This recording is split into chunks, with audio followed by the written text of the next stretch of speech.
Hello friends, നമ്മളീ കാണുന്നത് എടയ്ക്കൽ ഗുഹ. കേരളത്തിലെ പ്രധാനമായതും നമ്മുടെ പൂർവികർ ഉപയോഗിച്ചിരുന്നതുമായ ഗുഹയാണ് ഈ കാണുന്ന എടയ്ക്കൽ ഗുഹ. വയനാട് ജില്ലയിൽ കൽപ്പറ്റയിൽ നിന്നും 25 കിലോമീറ്റർ അകലെയുള്ള സുൽത്താൻ ബത്തേരിക്കടുത്ത് അമ്പക്കുത്തി മലയിലെ 2 പ്രകൃതിജന്യമായ ഗുഹകളാണ് എടയ്ക്കൽ ഗുഹകൾ എന്ന് അറിയപ്പെടുന്നത്. ശിലാലിഖിതങ്ങൾ ഈ ഗുഹയിൽ കാണപ്പെടുന്നു.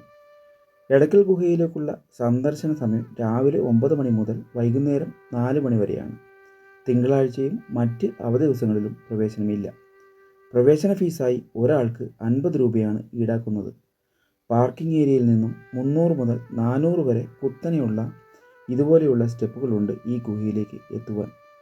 അവിടെ ചിലവഴിക്കാൻ 2 മുതൽ 3 മണിക്കൂർ വരെ സമയം ആവശ്യമായി വരും. വളരെ പ്രായമായവരെ അങ്ങോട്ട് റെക്കമെൻഡ് ചെയ്യുന്നില്ല. ചരിത്ര പ്രാധാന്യം കൊണ്ടും പ്രകൃതി ഭംഗിയാലും ഒപ്പം സാഹസിക യാത്ര ഇഷ്ടപ്പെടുന്നവർക്കും ഒരു മികച്ച വിനോദസഞ്ചാര കേന്ദ്രമാണ് എടയ്ക്കൽ ഗുഹ. നിങ്ങൾക്ക് ഈ വീഡിയോ ഇഷ്ടമാവുകയാണെങ്കിൽ ലൈക്ക് ചെയ്യാനും സബ്സ്ക്രൈബ് ചെയ്യാനും ഷെയർ ചെയ്യാനും മറക്കരുത്. Thank you for watching.